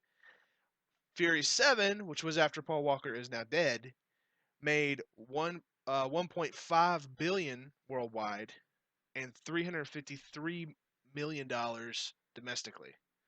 So you're looking at a 110 million dollars more domestically, And like twice as much. and Yeah. literally twice. Yeah, 800, about 800, a little under $800 million worldwide extra. So That's exactly what we're saying. If there's like a $700 million increase between The Force Awakens and The Last Jedi, or something comparable to that, we're okay with it paying for sandwiches. But I doubt that'll happen. No, well, I'm not expecting that. Well- Like that would be insane. But I think a couple, I think $300 million. I think $300 million Sure. additional worldwide. I would was be, thinking 2 to fair. 3. Yeah, that works for me. 300. I don't know that I could attribute 300 million. Now, Well, okay, what how, else how about would it this? be? How about this then? How about this? We can look at it like this: Uh, 300 additional million worldwide, and the movie has to make $1 billion domestically. oh, that's That's the great That's one. fair. Seems fair. I'll look at the numbers myself when I'm home. Well, that sounds I'll really take good. it. You That's know what? cool. I'll take it. I don't even know the numbers, and I'll just take it because Yeah, I'm feeling it tonight. The Force Awakens made $936 million domestically. So So that beats it domestically and as well as internationally. and That works for me. I will upgrade my chicken sandwich to Chick-fil-A. So I will do that as well. Yeah, I want a Chick-fil-A sandwich, so you know I'm talking Chick-fil-A. You know? Man. Well, this has been fun. I do think we should move ahead though. Do we want to talk about news tonight, guys? We want to do that? I got some headlines, baby. Yeah. All right, so Deadpool 2 will be releasing June 1st, 2018. They finally have a date for it. Ooh. Also, we've got 4 Avatar sequels. No, That's right. Wait, 4. really? no, 4 Avatar Wow. sequels. James Cameron, what are you doing? And the slated release dates are December 18th, 2020 for Avatar 2. So we still gotta wait another 3.5 years for that. Jeez. We for Avatar 3 the next year, December 17th, 2021. And then after that, there will be a 3-year break for Avatar 4 set for December 20th, 2024. And then Avatar 5 will release December 19th, 2025. So you're looking at. Wait a We minute. are By going to then, be the Earth will be destroyed before their environmental message can save it. Well, they're probably just gonna. I There'll will probably actually be. throw out. I was just gonna say when I talked about Aquaman getting moved around, it apparently took Avatar 2's slate. Apparently, when That it makes moved to sense. December. Yeah, in 2018. So it got bumped like 2 years with this. That's interesting. Not really, actually. It's Avatar, so it's not that interesting. But I mean, the first Avatar took like 20 years to make. Yeah. I mean, he was literally just waiting for the to catch up with his idea, yeah, which eventually did. So, but I mean, we're looking Good at the on. next 10 years getting 4 Avatar sequels. Don't Can you want believe it. that? I don't want it. And the I last did one came enjoy the out. first Avatar. To throw that out there, but still. Bleh. The last one came out what, like 2010, 9. 2009? Wow, wait, really? It's been 7 years. Yep. Wow. And still no one cares. James Cameron cares. Disney World Yeah. cares. Ha, right. So, another headline is there is a third Guardians of the Galaxy film coming, which, I mean, to no one's surprise. But James Gunn has already been announced as the director of that next film. Good on So him. he will be coming back. I think it's pretty cool that Marvel is allowing directors like him to kind of do their own thing. I feel like they learned with the failure of not failure, but with the mistakes that were made with Age of Ultron and losing Joss Whedon. I think they're starting. I think they've kind of learned their lesson about meddling with their directors. But If only certain other studios would figure that out. I Sony, Warner Brothers, and Fox and everybody else. Everybody So else. I mean, Warner Brothers did just pick up Joss Whedon, so yeah, that might be indication they're learning, because he would probably not go to somebody he feels like just would burn him again. yeah, we'll see what happens there. I think that's very circumstantial. I think he'll do a fine job with that, man. But it is official, though. That was that.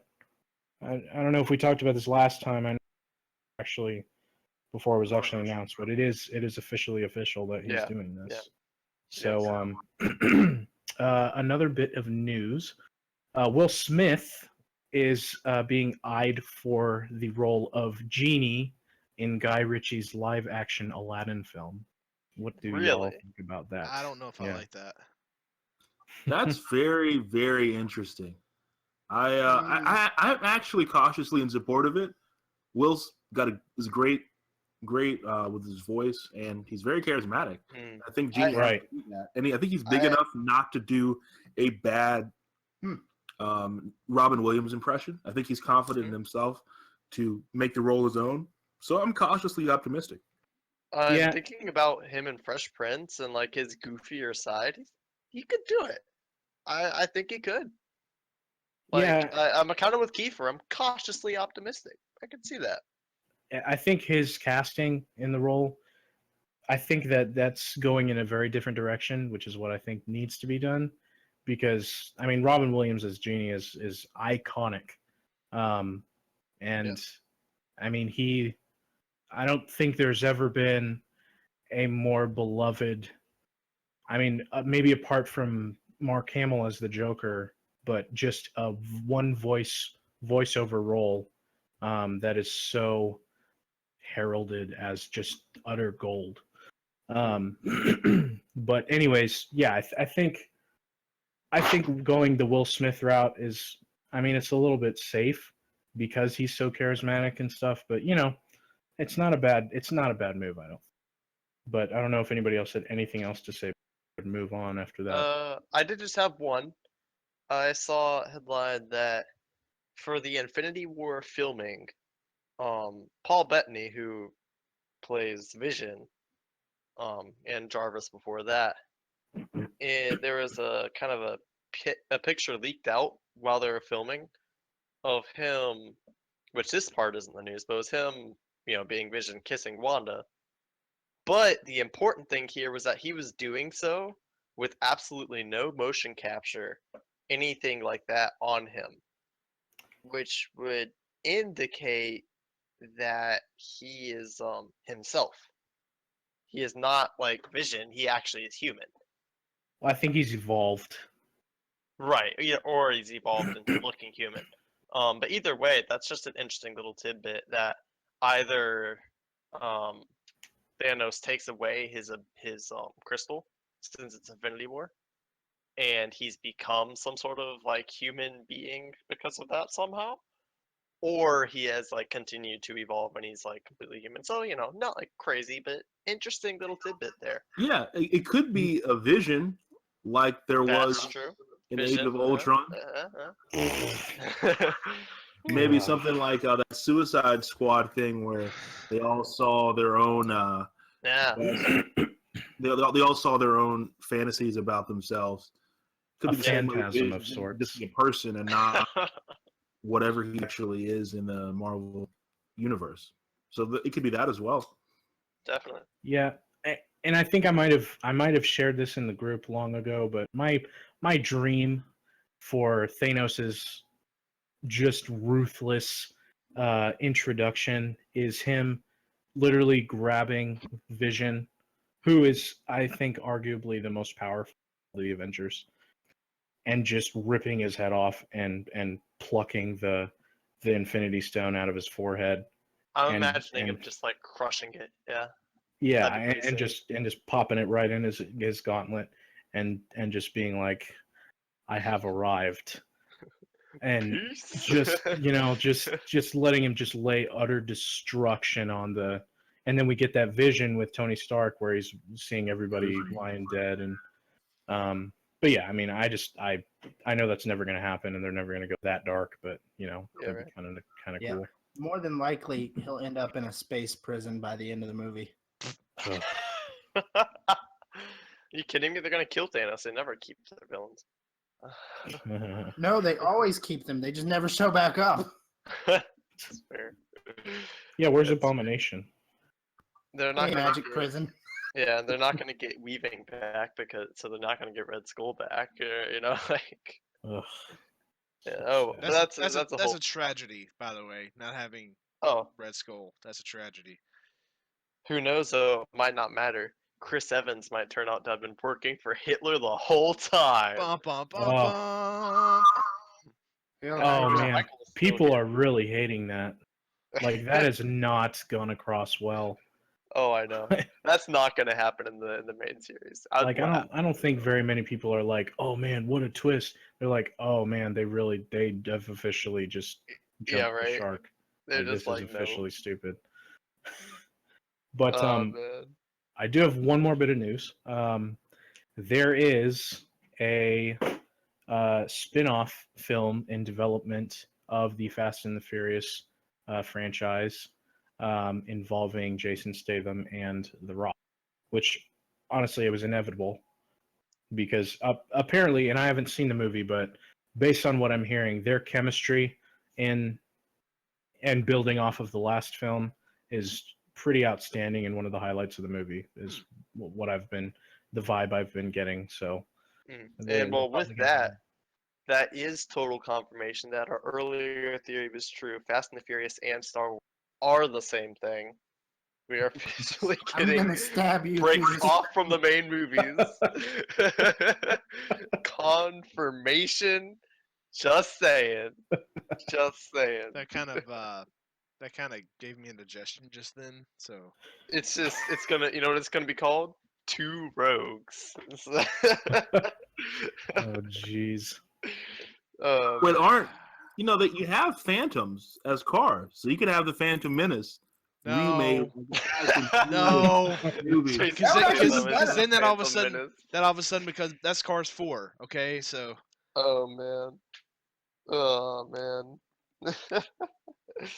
Well, this is fun. Real quick, I do want to have a little before we wrap up. We kind of can see our order here in Discord, left to right. Just go and see what we've been up to. Like any interesting games, movies we've seen, anything like that. So if you've got something you've been doing lately, if you got anything interesting you want to share. actually no, I've not been doing No. anything interesting at all. Fantastic. I've actually though I really wanted to I want to get Civilization 6. I've been watching a lot of like Let's Plays on Civ 6, and initially I was kind of nervous about diving into it because I knew they changed up a lot of the mechanics of the game and stuff. Because I love Civ 5. Civ 5 is a beautiful, wonderful game, but Definitely. they changed so much with Civ 6 that I was just kind of like, I don't know if this is something I would want to like have to really mess around with too much because I'm a very lazy person in real life, but after watching some of these Let's Plays, I'm kind of like, man, I want this game. I really, really want it. So that's pretty much And what I I've been can into. confirm, even last week, I hopped into Civ 5 just like to kill some time and have some fun. No lie, I looked at the clock, and it was 3:45 in the morning. I Ah, went, what? I started this at like 11. I was a little freaked out. Cool. the chat. Yeah. This. And he was shirtless. That's You great. had something, DJ? You had- Yeah. So, anyways, yeah, okay. So there's a couple things I've been into. I have finally got around to playing Uncharted 4, Oh boy. and my God, just it's so good, man. The gameplay is so fluid. The characters are just so much fun. The game, I mean, it's probably my favorite video game franchise, at least as far as just fluidity of controls and just it's just so good, man, and it's so cinematic. I mean, I'm really excited for what Naughty Dog has coming up next with the next Last of Us game and the next Uncharted spinoff. They're doing. I mean, they just done such great work, and they always continue to get better as time progresses. So that's been a lot of fun. Also, another game I've been playing is Shadow of Mordor. That game is awesome. I played it a long while ago and then kind of just stopped playing it.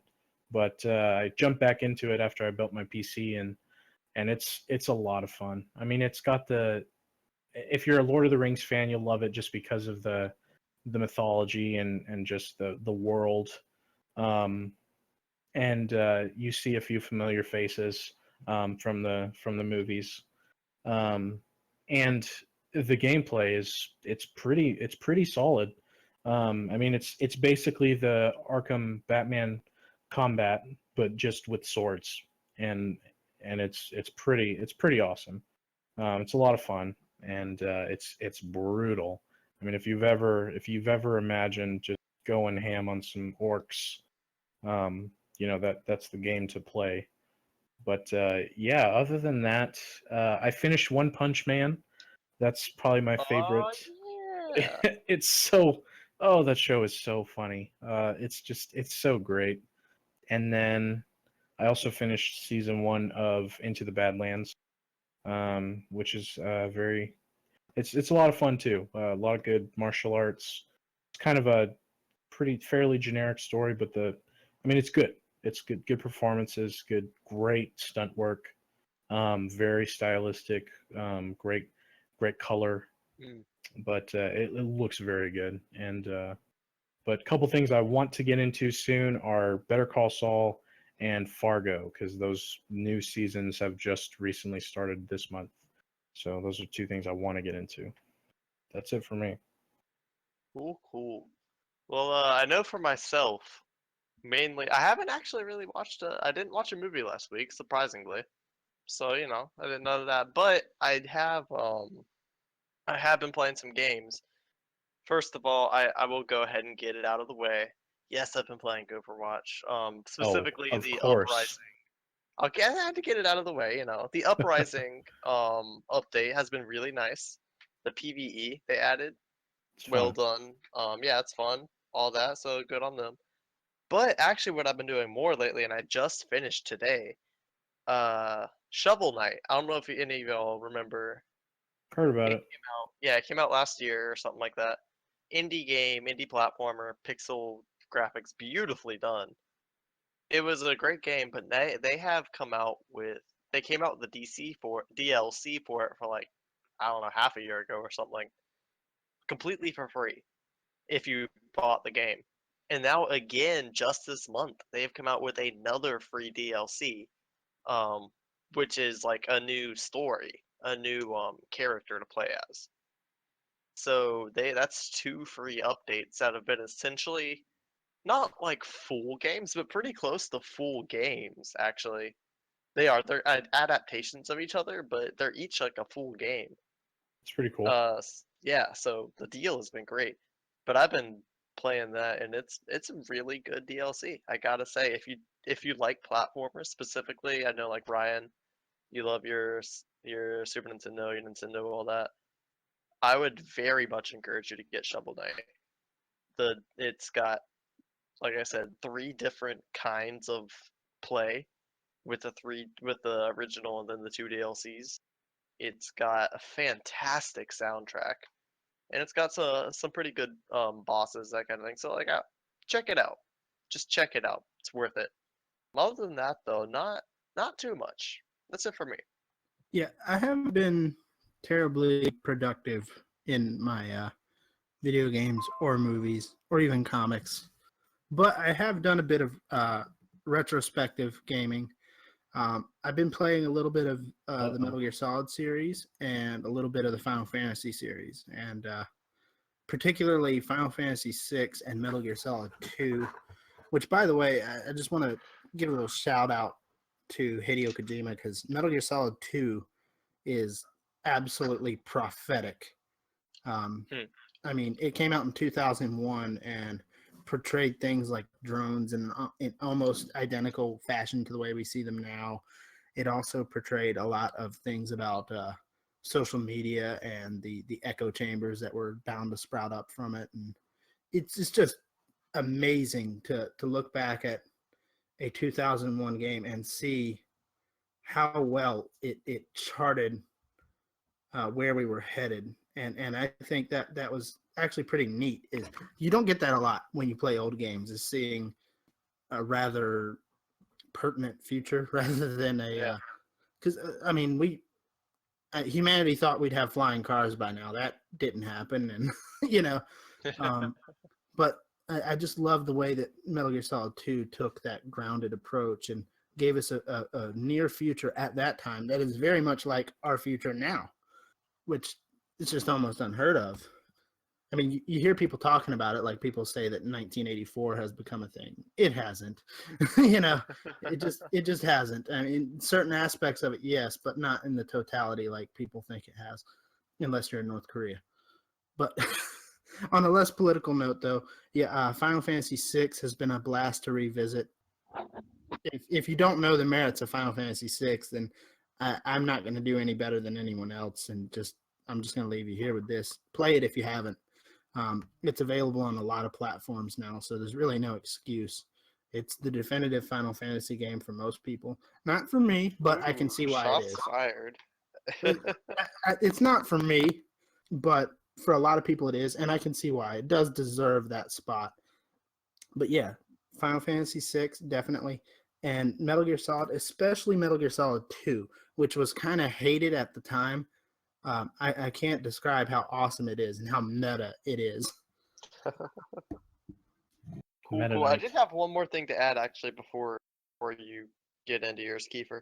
I realized I forgot to mention I did watch on Netflix the first episode of the new Mystery Science Theater 3000. And it was funny. It was good. I don't know if y'all ever watched the originals, but it's like a riffing on old movies and stuff. And they got a lot of geek culture in it. It's a lot of like Felicia Day, Patton Oswalt are characters in the skit sections. Will Wheaton made a cameo in the first episode. Will Wheaton. Yeah. And Stewie reference. oh yeah. But yeah, so like on the original, I don't think anybody can quite touch the original. But I think this was a really good modern version of it, and I enjoyed the riffing. It was still hilarious. Like, just I love riffing in general. So, but yeah, just want to throw that in real quick. Please, Kiefer, tell us what you've been up to. First off, I'm not really a gamer, so I can't hop in on that portion of the discussion. Although I have been watching my roommate play a lot of FIFA, so I guess that might count. No, that doesn't count. Dude, I have a friend that will be so triggered by you, Ryan. Just gonna throw that out. It's so casual, it doesn't count, though. Oh man. So what I've been watching lately, I want to divide it up in two sections. One, what I've been watching. Two, what I'm looking forward to watching. I'm currently watching Attack on Titan. Season 2 is out now, and I've been watching the second season, well, the episodes that are out with my roommates. It's interesting. I'm a little bit unnerved by how they portrayed the Titans. It's very uncanny. It's unsettling. Quick question: have you seen the first season? No. Interesting. No, I have you should go watch the first season. That's a lot of commitment, and I am happy though that you're enjoying the second. That I was waiting a little bit before I saw it, so I'll probably go see it now. Yeah, so I'm watching Attack on Titan. I'm also starting the second half of the Get Down on Netflix. I think it's Omar Mateen, Shamik Moore. Really good performances, great music, very interesting. Jaden Smith. Yes, Jaden Smith is in it. Jaden and Smithing. How is he doing? Doing what he does. So I recommend that. And I'm looking forward to, my roommates have the animated movie, I think, of Evangelion. And all the episodes, so I'm going to be starting that as well for Anime Thursdays. Looking forward to seeing Lost City of Zed, as I mentioned earlier. And maybe one more thing. I'm looking forward to American Gods coming out on the 30th. I think it's Ian McShane, Ricky Whittle, even Kristen Chenoweth. They're portraying characters in the new Star show. So I'm looking forward to that. I've been avoiding reading the book, but I have been catching up on all the little shorts they put out on all the gods and characters. So super excited for that stuff. Very nice. Very nice. Well, I think this is a fantastic time. Before you go, I would like to remind y'all that we are present social media wise. We have a Facebook page. Just check us out there, Article Asylum. More importantly, we have a website, articleasylum.wordpress.com. And we have a Twitter, which is also at Article Asylum. All these things, check us out. We post reviews. We have different opinions. I know Kiefer's doing like some Trailer Thursdays or something like that. We got all sorts of stuff on there. So check us out, see what you like. And until next time, guys, it's been a blast. Rock on, and it's been Audio Asylum. Good night or day, whatever it is to you. Haha. See ya.